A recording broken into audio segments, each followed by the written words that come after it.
Le point 9, taxe d'aménagement, modification du taux et exonération. Monsieur Dumas. La taxe d'aménagement s'applique à toutes les opérations d'aménagement, de construction, de reconstruction et d'agrandissement de bâtiments ou d'installations nécessitant une autorisation d'urbanisme, permis de construire, d'aménager ou déclaration préalable. Hors projet urbain partenarial, PUP, ou zone d'aménagement concerté, ZAC. La taxe d'aménagement a été créée pour financer les équipements publics et est applicable depuis le 1er mars 2012, venant remplacer la taxe locale d'équipement. Au moment de cette transposition, le taux de la part communale de la taxe d'aménagement a été fixé à 3,5%. À ce taux ont été également votées les exonérations suivantes: 100% pour les logements sociaux hors PLAI, 50% au profit des logements financés à l'aide du prêt à taux zéro, 100% au profit des commerces de détail de moins de 400 m², maintien de l'exonération de 50% pour les abris de jardin. Donc ça, c'est en 2016 que ça a été modifié. Afin de renforcer la capacité de financement des investissements publics communaux, il est proposé au Conseil municipal, après avis favorable de la Commission Finances réunie le 17 novembre 2020, d'adopter les propositions suivantes pour une application de celle-ci pour toutes les autorisations d'urbanisme à compter du 1er janvier 2021. Porter la part communale de la taxe d'aménagement à 5%. Confirmer l'exonération de 100% des surfaces de locaux d'habitation et d'hébergement mentionnés au premier article de l'article L33.1-12 du Code de l'urbanisme, qui ne bénéficie pas de l'exonération prévue au deuxième de l'article L33.1-17 du Code de l'urbanisme, logement aidé par l'État dont le financement ne relève pas des PLAI, prêts locatifs aidés d'intégration qui sont exonérés de plein droit, ou du PTZ+, prêt à taux zéro. Confirmer l'exonération de 50% des locaux à usage d'habitation principale qui ne bénéficient pas de l'abattement mentionné au deuxième de l'article L331-12 du Code de l'urbanisme et qui sont financés à l'aide du prêt ne portant pas intérêt prévu à l'article L31-10-1 du Code de la construction et de l'habitation, logement financé avec un prêt à taux zéro. Confirmer l'exonération de 100% des surfaces de commerce de détail d'une surface de vente inférieure à 400 m². Confirmer l'exonération de 50% des abris de jardin, pigeonniers et colombiers soumis à déclaration préalable. Merci. Donc, juste une petite précision, cette disposition devrait amener des recettes complémentaires à la commune de l'ordre de 20 à 30 000 euros par an. Des remarques? Madame Renaud.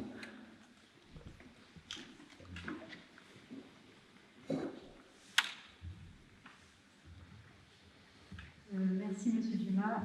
Donc, à la lecture effectivement de ce que vous venez de faire, on peut se poser la question, est-ce qu'il est opportun, en ce moment, de conjecture actuelle, de passer une taxe de 3,5 à 5%, sachant qu'effectivement, en termes d'exonération, il n'y en a pas plus à porter. Toutes celles que vous mentionnez ne sont elles ne confirment que les exonérations précédentes. De plus, si on reprend votre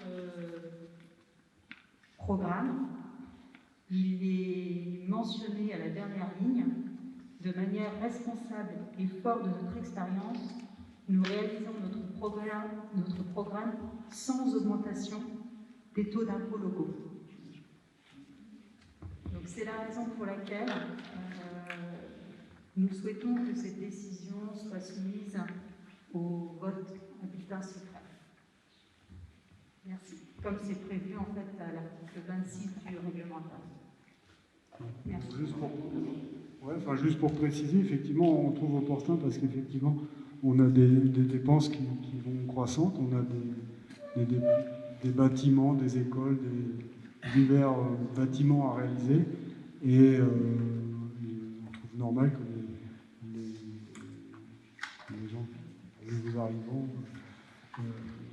contribue à hauteur des dépenses qu'on fait à ces dépenses. Et par ailleurs, ah oui, sur les impôts, il ne s'agit pas des impôts locaux. Enfin, la taxe d'aménagement, c'est une taxe, c'est pas un impôt local. Ne jouez pas avec les mots, monsieur Dumas. Vous augmentez les impôts, 6 mois après avoir été élu, vous commencez à augmenter les impôts. C'est clair, c'est net, assumez-le. Mais c'est pas vous, monsieur Marvaux, qui vouliez qu'on dépense rapidement 5 millions pour faire des économies d'énergie? Comment on va financer ces 5 millions tout à l'heure? Alors vous reprendrez oui, l'ordre des débats. Je n'ai jamais prétendu tout à l'heure qu'il fallait dépenser 5 millions. Ah, vous avez demandé à quel moment on allait les faire? Oui, je vous ai demandé à quel moment vous alliez les inscrire. Simplement, le 12 mars dernier, à la veille du premier tour, vous sortez un tract dans lequel vous dites que vous ne toucherez pas aux impôts. Les Meléciens constateront, il n'y a pas 6 mois plus tard, vous commencez par augmenter le taux de la taxe d'aménagement. Et assumez-le, ça ne poserait aucun problème si vous alliez jusqu'à l'assumer. Quant au vote à bulletin secret, nous souhaiterions effectivement, monsieur le maire, que ce vote ait lieu à bulletin secret pour que chacun dans cette salle puisse se prononcer en son âme et conscience. Je vérifie les conditions. Article 26, un tiers de l'Assemblée, monsieur le maire, si un tiers de l'Assemblée des présents accepte le vote à bulletin secret, vous êtes autorisé à le faire. Enfin, il vous est imposé de le faire. Tout à fait. Je reprends quand même dans la ZAC, qui va être le principal espace de création de logements sur les 10 ans qui viennent, la taxe d'aménagement ne s'applique pas. D'accord. Elle s'appliquera à tous les autres Meléciens qui, aujourd'hui, habitent Melèze et qui, demain, voudront agrandir leur logement, faire des travaux d'aménagement et qui se verront imposer une taxe qu'ils n'avaient pas prévue et qui augmente. Une taxe de contribution aux équipements publics de la commune. C'est une taxe qui est perçue par la commune. Il ne faut pas, monsieur le maire, promettre ce que l'on ne peut pas tenir. Ce n'est pas une imposition. Les promesses n'engagent que ceux qui les reçoivent. Je vous entends, monsieur le maire. S'il vous plaît, je vous laisse parler, laissez-moi parler. Cette taxe d'aménagement, c'est une contribution aux équipements publics de la commune qui ne s'applique pas en zone d'aménagement concerté. C'est géré par d'autres règles, et on le sait bien, parce qu'on les a travaillées et ça a été voté au conseil municipal. Ça ne s'applique pas non plus aux zones qui sont liées par un PUP, un partenariat urbain avec l'aménageur. Et cette recette arrive en investissement. Les impôts, c'est autre chose. C'est autre chose. Monsieur le maire, quand vous prenez de l'argent dans la poche d'un Melécien, ça s'appelle une taxe ou un impôt, vous le prenez dans la poche du Melécien. Vous avez pris l'engagement hier de ne pas prendre plus d'argent dans la poche des Meléciens. Vous commencez ce soir en prenant un peu plus. Monsieur Marvaux, nous ne sommes pas sur les taux d'imposition locaux. Tout simplement. Tout simplement. Non, nous ne sommes pas sur les taux d'imposition locaux. Vous auriez dû alors à ce moment-là être plus précis dans votre document de campagne.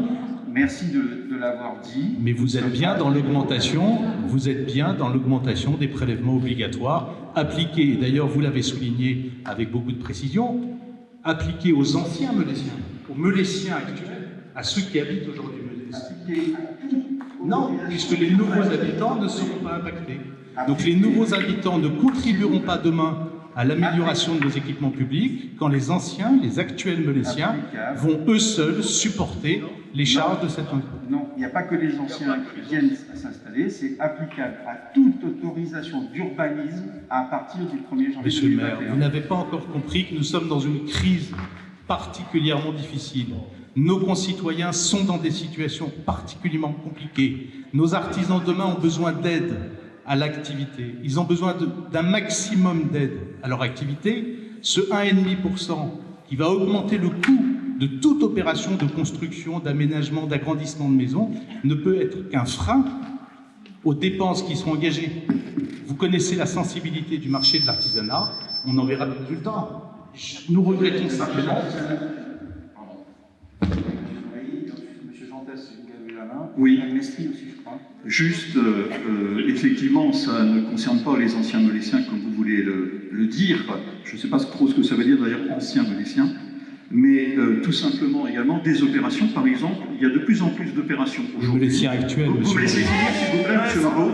Je précise votre incompréhension. Vous me laissez finir, s'il vous plaît. Monsieur Maury a la parole. Supportez que la correction soit des deux côtés. Merci. Très clairement. Monsieur Maury, vous avez la parole. Donc, en dehors de la ZAC, effectivement, où nous pourrons accueillir, entre guillemets, une population, une mixité sociale et des jeunes ménages comme nous l'avons souhaité quand nous avons constitué cette zone d'activité concertée, premièrement. Deuxièmement, il y a un certain nombre d'opérations qui sont des opérations libres. Aujourd'hui, le prix du foncier encourage, et c'est une tendance qui n'est pas propre à Melesse, à ce que j'ai 1500 mètres carrés de terrain, eh bien je vends 500 mètres carrés de terrain. Je vends 500 mètres carrés de terrain à un bon prix, puisque depuis quelques années, on peut s'en réjouir ou pas, le prix du foncier a augmenté, et donc il y a un certain nombre d'opérations qui sont réalisées de cette façon-là. C'est très clair. Deuxièmement, vous avez un tableau, tout à l'heure vous réclamiez un tableau de comparaison des communes de la même strate ou de la même typologie que Molesse. Vous en avez un également ici, en ce qui concerne les tableaux, et vous verrez que la majorité des communes voisines pratiquent depuis très longtemps ce 5%-là. Deuxièmement, en aucun cas, pour le suivre, mais très précisément, ça va n'entacher en rien l'attractivité de la commune de Melesse. C'est très clair. Donc voilà les précisions que je voulais apporter. Ce ne sont pas que les anciens Meléciens, il y a plein d'opérations réalisées par aujourd'hui des propriétaires, entre autres, mais pas que ça. Et il y a quelques opérations encore qui se réalisent. Donc voilà, très clairement. Merci, Monsieur Jantès. Oui, de manière très caricaturale, vous avez dit qu'en fait, suite à la crise, les gens n'ont plus de moyens et que ça va leur coûter cher, etc. Mais en fait, on parle quand même de gens qui vont faire des extensions de leur maison, par exemple. Je pense qu'en fait, dans le genre d'opération, on peut tenir compte de ce budget-là. Il y avait d'autres prises de parole tout à l'heure? Il n'y en a plus? Très bien. Donc chacun va s'exprimer. Vous avez fait une demande de vote à bulletin secret. L'article 21 dit que c'est le tiers des membres présents. Le tiers des membres présents est à 9. Personne ne conteste. Bien là. Donc les 5 voix que vous présentez ne sont pas... Monsieur le maire, vous devez faire voter l'Assemblée sur le principe. Je vais faire voter. Les 5, vous avez exprimé les 5, donc je vais demander, à partir du moment où il y a une demande de vote à bulletin secret, à main levée, je demande ceux qui souhaitent qu'il y ait un vote à bulletin secret.